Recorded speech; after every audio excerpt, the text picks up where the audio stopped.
और अब कोरोना 2020 की शुरुआत करते हैं। सबसे पहले जम्मू कश्मीर से खबर है। पुलिस के डीजीपी दिलबाग सिंह ने पाकिस्तान की साजिश पर एक बड़ा खुलासा किया है। दिलबाग सिंह ने कहा है कि पाकिस्तान कश्मीर में कोरोना मरीज आतंकियों की भेजने की कोशिश कर रहा है। पाकिस्तान कश्मीर के लोगों में कोरोना संक्रमण फैलाना चाहता है। पाकिस्तान की चाहत आतंकियों के बाद अब वायरस एक्सपोर्ट करने की है। उन्होंने कहा है कि मामले में एहतियात बरतने की जरूरत है।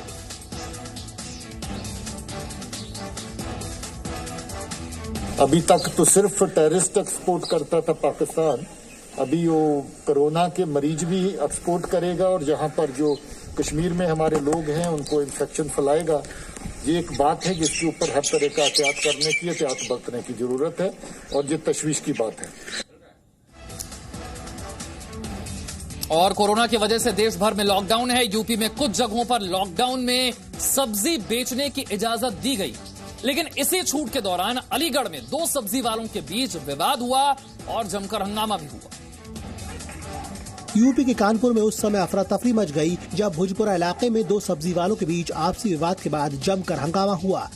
लॉकडाउन के दौरान समय अवधि पूरी होने पर जब बाजार बंद करवाया जा रहा था तभी दो गुटों में झगड़ा शुरू हो गया और इस दौरान जब पुलिस बीच बचाव के लिए पहुंची तो उन पर भी पथराव किया गया।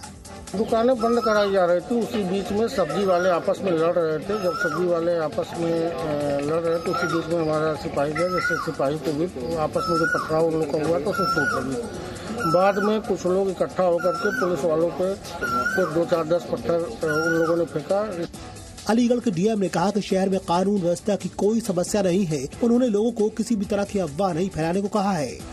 जो दोषी है उनके विरुद्ध एफआईआर दर्ज की गई है, पुलिस में कार्रवाई करेंगे। कल से भोजपुरा का भी सब्जी मंडी का एरिया बंद किया जा रहा है और वहाँ के लोग जाकर के नुमाइश में ऊंची सब्जी खरीद सकें।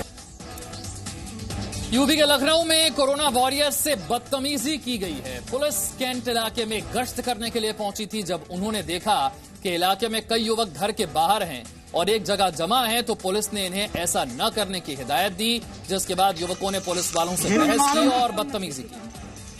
पुलिस की गश्त पार्टी जब रेलवे ट्रैक की तरफ गई थी वहां पे 10-12 लड़के बैठे हुए मिले। उन 10-12 लड़कों को पुलिस पार्टी ने हिदायत दिया कि वो लोग अपने घर चले जाए, तो उनमें से 1-2 लड़के ना जाके पुलिस के साथ धक्का मुक्की और झड़प कर लिए। उसमें से एक लड़के के नाखून से हमारी एक पुलिस कांस्टेबल के नाक में खरोच आ गई और बाकी पुलिस बल और वो किए तो बाकी लड़के वहाँ से भाग गए। पत्थर लगना या पत्थर चलना इस टाइप की किसी भी इंफॉर्मेशन एकदम गलत है। देश में जारी लॉकडाउन के बीच पश्चिम बंगाल के नॉर्थ 24 परगना जिले में पुलिस और स्थानीय लोगों के बीच झड़प हो गई। दरअसल बशीरहाट में पुलिस राहत सामग्री की मांग को लेकर सड़क जाम को हटाने आई थी।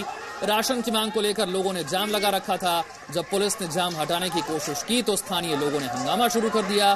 प्रदर्शनकारियों ने पुलिस वालों पर पथराव कर दिया, जिसमें 4 पुलिस वाले घायल हो गए। घटना के बाद एसडीपीओ के नेतृत्व में भारी पुलिस बल को घटनास्थल भेजा गया। कोरोना ने बाप बेटे के रिश्तों में भी दूरियां ला दी है। भोपाल में एक बेटे ने कोरोना से मौत के बाद पिता का अंतिम संस्कार करने से इनकार कर दिया, तब एक पुलिस वाले ने ही बेटे का धर्म निभाया। कोरोना ने रिश्ते में भी दूरियां ला दी हैं। मध्य प्रदेश के भोपाल में एक बेटे ने अपने पिता के शव को हाथ लगाने से इनकार कर दिया। बीमारी का खौफ ऐसा कि बेटे ने शव से दूरी बनाकर रखी, यहाँ तक कि पिता का अंतिम संस्कार करने को भी राजी नहीं हुआ। पुलिस ने सुरक्षा उपकरण देने की भी पेशकश की, लेकिन सब नाकाम रहा। देता है लेकिन रात को खोल देता समय के साथ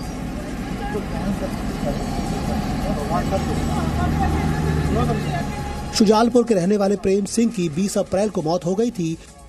प्रेम सिंह के बेटे ने जब शव प्रशासन के हवाले कर दिया तो बैरागढ़ के तहसीलदार गुलाब सिंह पटेल ने अंतिम संस्कार किया। तो स्वाभाविक है उनको डर लग रहा था। हालांकि मैंने बहुत समझाने की कोशिश की पर वो नहीं माने। ये था कि बॉडी वहाँ ले जाके आग दे देती, पर वो दूर ही रहे। हालांकि वो आए थे, शमशान भी आए थे, ऐसा नहीं है, पर शमशान में दूर रहे। सरकार कह रही है कि लोग सोशल डिस्टेंसिंग का पालन करें, लेकिन यूपी के महाराजगंज में नियमों को ताक पर रखकर लोग मछली लूटने के लिए एक साथ तालाब में उतर पड़े। यूपी के महाराजगंज में तालाब से मछली पकड़ने के लिए लूट मच गई। देश भर के साथ यूपी में भी लॉकडाउन लगा हुआ है, लेकिन महाराजगंज के बरवा राजा गांव में सोशल डिस्टेंसिंग की धज्जियां उड़ाई गई। जहां गांव के लोगों को जब खबर लगी कि तालाब की पट्टे की अवधि खत्म हो गई है तो मछली निकालने के लिए लोग तालाब में कूद पड़े। मान लीजिए 1-2 लोग इस पोखरी पर ले आए, उसके बाद देखा मेरे पूरे गांव में, दोनों गांव फैल गया कि मतलब वहाँ पोखर का जो पट्टा था वो खत्म हो गया है। उसके बाद 25-50 लोग आ गए, इसमें लगे मतलब मछली लेकर छानने लगे सब। बच्चों से लेकर महिलाएं तक तालाब में मछली पकड़ने के लिए उतर पड़ी। किसी के हाथ में बाल्टी थी तो किसी के हाथ में मच्छरदानी। देखा सब लोग, किसी ने मतलब इसमें मतलब वो कुछ किया नहीं है। एक के बाद अपने आप लोग मतलब ऐसे क्या हुआ, कैसे लोगों को जानकारी हुई? अब एक के बाद एक मतलब भीड़ लगाने लगे, इसलिए सबको देखा सब लोग मतलब बाद में पुलिस ने मौके पर पहुंचकर भीड़ को हटाया और लोगों के इकट्ठा होकर तालाब से मछली निकालने पर रोक लगाई। सोशल डिस्टेंसिंग से कोरोना वायरस के खतरे को कम किया जा सकता है, लेकिन लोग हैं कि मान नहीं रहे। देश के कई हिस्सों में लॉकडाउन के नियमों को तोड़ने की तस्वीरें आ रही हैं। पहली तस्वीर महाराष्ट्र के सांगली की, जहां फल मार्केट में आज भारी भीड़ देखने को मिली। खरीदारी के दौरान लोगों ने सोशल डिस्टेंसिंग का ख्याल नहीं रखा। पुलिस की चेतावनी के बाद भी ये लोग नहीं माने। बाद में पुलिस ने मार्केट बंद कर दूसरी जगह शिफ्ट कर दिया। दूसरी तस्वीर पटना की है। पटना के कई इलाकों में लॉकडाउन का असर देखने को नहीं मिला, खासकर गोलघर के पास। पुलिस लाइन के पास भी सब्जी मार्केट में लोग सोशल डिस्टेंसिंग का ख्याल नहीं रख रहे। लॉकडाउन के बीच मध्य प्रदेश के रायपुर में एक अनोखी शादी हुई है। इस वर्चुअल शादी में दूल्हा मुंबई में, दुल्हन बरेली में। शादी कराने वाला पंडित रायपुर से शामिल। न बारात न बैंड बाजा, लेकिन फिर भी धूमधाम से हुई शादी। लॉकडाउन की वजह से देश भर में कई शादियां कैंसिल हो रही हैं, लेकिन रायपुर में हुई ये शादी खूब चर्चा में है। ये शादी ऑनलाइन कराई गई। खास बात यह है कि इस वर्चुअल शादी में दुल्हा मुंबई से शादी की सभी रस्में निभाता रहा तो दुल्हन बरेली से, और शादी कराने वाले पंडित जी रायपुर से जुड़कर मंत्र पढ़ रहे थे। मुझे ऐसा लगता है कि लॉकडाउन में तो कितनी शादियां होंगी वो मेरी जानकारी नहीं है, मगर हाँ, ये अपने ढंग की अनोखी शादी जरूर है। ये अपने अनोखेपन के लिए पहली कही जा सकती है। लेकिन लॉकडाउन वेडिंग में दुल्हा और दुल्हन की तरफ से 1000 से ज्यादा रिश्तेदार ऑनलाइन जुड़े और महज 1.25 घंटे में ये शादी संपन्न हुई। इस शादी में वो सभी रस्में हुई जो किसी आम शादी में होती हैं। छत्तीसगढ़ के रायपुर के रहने वाले सुषेण की 2 साल पहले बरेली की कीर्ति नारंग से शादी तय हुई थी। 19 अप्रैल को उत्तराखंड में डेस्टिनेशन वेडिंग होनी थी, जिसके लिए शादी की सारी तैयारियां हो चुकी थी।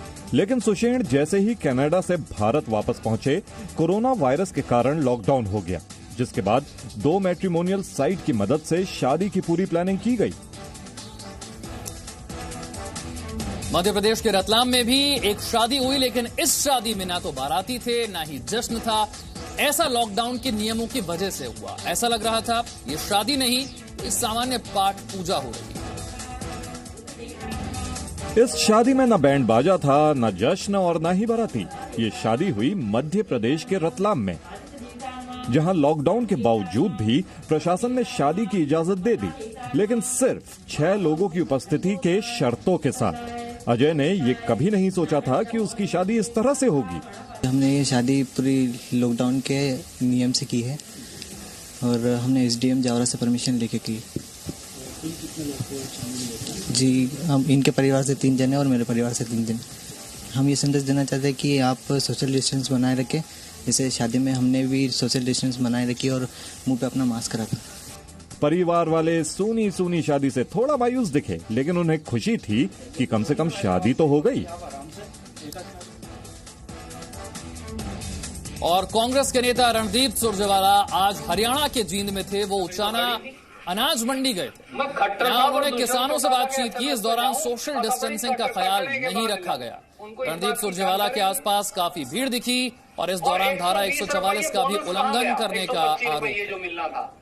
26 मार्च 2020 को दुष्यंत चौटाला जी ने, खट्टर साहब ने शाबाशी ले ली, हम 125 रुपया बोनस देंगे। कहाँ है वो बोनस? 40 क्विंटल अगर उसके पास है तो वो कब कितनी बार में लेकर होगा?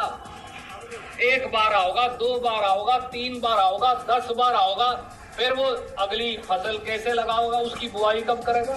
फिर वो तो इन्हीं गेड़ों में रह लिया। 4-4 क्विंटल ले आओ, फिर उल्टी ले जाओ, फिर ले आओ, फिर उल्टी ले जाओ। गधी गेड़ में उसके चक्कर कटाते जाओ। क्यों भाई?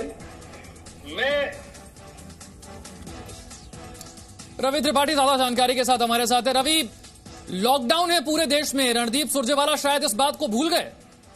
नहीं, देखिए, अगर आप देखें तो पिछले कुछ दिनों से कांग्रेस लगातार राजनीति कर रही है लॉकडाउन के बाद भी, और उनके तमाम नेता की गलतियां आपको देखने को मिल रही है। कल आपने देखा कि यूथ कांग्रेस के नेता शराब के साथ पकड़े गए थे, उनको गिरफ्तार किया गया था, और आज रणदीप सुरजेवाला ने वही गलती की है जो आमतौर पर कांग्रेस के नेता करते हैं। आपको लग रहा है कि जल्दबाजी है, जल्दबाजी में कहीं किसानों का मुद्दा, किसानों को कोई परेशानी हो रही है तो वहां जाके खड़े होकर कहीं ना कहीं उसका क्रेडिट लेना है, उनको मुद्दा उठा के बताना है कि यहाँ बहुत समस्या है। हर कोई जानता है कि देश में समस्याएं बहुत है, लोगों को परेशानी हो रही है, चाहे वो दिहाड़ी मजदूर हो, चाहे किसान हो, चाहे तमाम लोग हो। इसीलिए सरकार ने उनके लिए बकायदे पैकेज अनाउंस किया है, किसानों के लिए तमाम तरह की राहत दी है, उनको छूट दी है। लेकिन बावजूद इसके आज ही की बात है, क्योंकि जो बात हुई है कांग्रेस में लोगों से, उनसे पता चला है कि सुरजेवाला इससे पहले भी, एक हफ्ते पहले भी हरियाणा गए थे और इस तरह की मीटिंग उन्होंने की थी, लोगों से मुलाकात की थी, और आज वो गए हैं वहां पर, लोगों से जाकर मुलाकात कर रहे हैं, किसानों से मुलाकात करके उनको ये बताना कि उनके साथ हरियाणा सरकार अन्याय कर रही है। तो कहीं ना कहीं ये राजनीति का समय नहीं है जिसको कांग्रेस भुना रही है, और इससे लोगों को नुकसान हो सकता है। शायद कांग्रेस को पता नहीं है और कांग्रेस पचा नहीं पा रही है इन चीजों को, जिसका खामियाजा सबको हो सकता है। तो ये इसका संज्ञान वहां प्रशासन की तरफ से लिया गया? देखिए, अभी अब हरियाणा सरकार की तरफ के पास इस संज्ञान में मामला लाया गया है, मीडिया के जरिए इसको वीडियो मुहैया कराया गया, उनको बताया गया, सरकार उनके ऊपर क्या एक्शन लेती है डिपेंड करता है। लेकिन ये बहुत बड़ी गलती है जिनको, हालांकि जो बताया जा रहा है कि रणदीप सुरजेवाला गलती मानने के बजाय लीगल नोटिस सर्व कर रहे हैं मीडिया हाउसेज को और उनके खिलाफ कार्रवाई की बात कर रहे हैं। उनको लगता है कि हमने सही किया, अभी भी अपनी बात पर कायम है कि उन्होंने कोई गलती नहीं की है। सबसे बड़ी बात ये है, देखिए, अगर वो कहते हैं गलती नहीं की है तो उन्हें धारा 144 वहां पर लगी, इस बारे में जानकारी भी होनी चाहिए। किसानों का मुद्दा उठाना अपनी जगह है, लेकिन कम से कम सोशल डिस्टेंसिंग के साथ भी इस मुद्दे को उठाया जा सकता था। जी बिल्कुल, वही मैंने कहा कि देखिए, उनको पता है कि देश भर में 144 लागू है, दिल्ली हो, हरियाणा हो, हर पूरे देश में इस तरह की स्थिति है, और उसकी स्थिति में सबको पता है कि लोगों को तकलीफ है। ऐसी बात, जानकारी, ऐसा नहीं कि प्राइम मिनिस्टर को जानकारी नहीं है।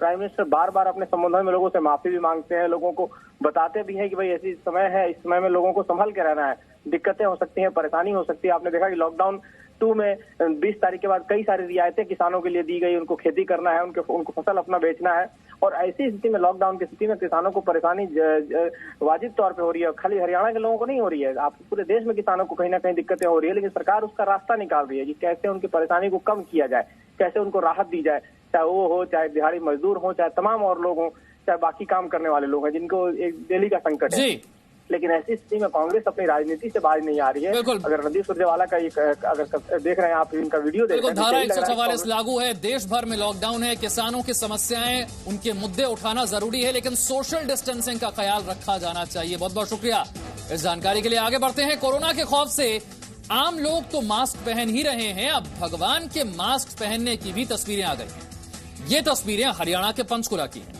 मंदिरों में भगवान की मूर्तियों को मास्क पहनाया गया है, ऐसा भक्त उन्हें कोरोना से बचाने के लिए कर रहे हैं।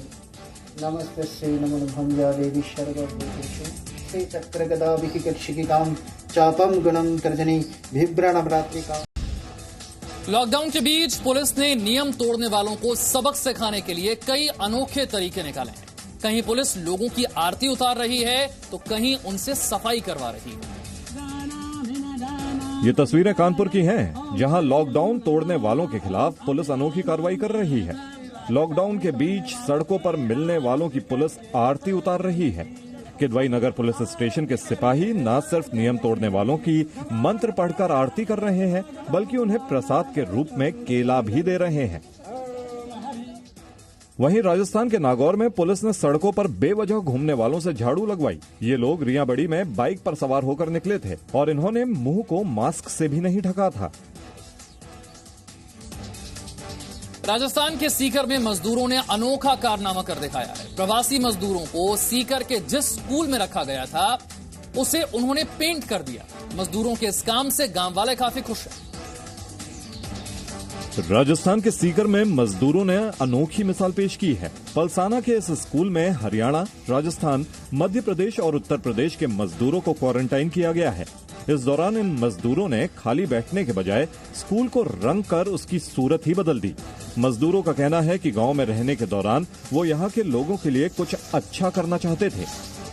सरपंच साहब ने स्कूल के अंदर हमारे को रंग रोगन ला दिया। हमारे लड़के जो है 5-4 अपना रंग रोगन स्कूल के अंदर कर रहे हैं जी। हमारी व्यवस्था बहुत अच्छी है, रोज साबुन मिलता है, नहाने को, कपड़े धोने को, पानी का पूरा इंतजाम है। देश में कोरोना संकट के बीच प्रधानमंत्री मोदी लगातार वरिष्ठ नेताओं को फोन कर उनका हालचाल जान रहे हैं। पीएम मोदी ने इस बार यूपी के कुशीनगर के रहने वाले 106 साल के बुजुर्ग नेता को फोन किया। श्रीनारायण से फोन पर बातचीत कर उनका हाल जाना, कोरोना की लड़ाई में उनका आशीर्वाद भी लिया। श्रीनारायण नौरंगिया विधानसभा से 2 बार विधायक रह चुके हैं। उन्होंने जनसंघ के टिकट पर चुनाव लड़ा था। और जम्मू कश्मीर के शोपियां में सुरक्षा बलों और आतंकियों के बीच हुई मुठभेड़ में 4 आतंकी मारे गए हैं। हालांकि मारे गए आतंकियों की अभी पहचान नहीं हो पाई। मारे गए आतंकियों ने सुरक्षा बलों ने भारी मात्रा में उनसे हथियार और गोला बारूद बरामद किया है। सूत्रों के मुताबिक मुठभेड़ में मारे गए सभी 4 आतंकी अंसार गजवत उल हिंद के हैं। इनमें से एक शीर्ष कमांडर बताया जा रहा है।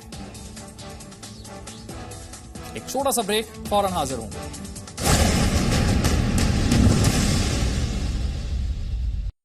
No signal, no worry. Presenting Z News app with live TV, latest updates and expert opinion. Available on Google Play and App Store. Download it now.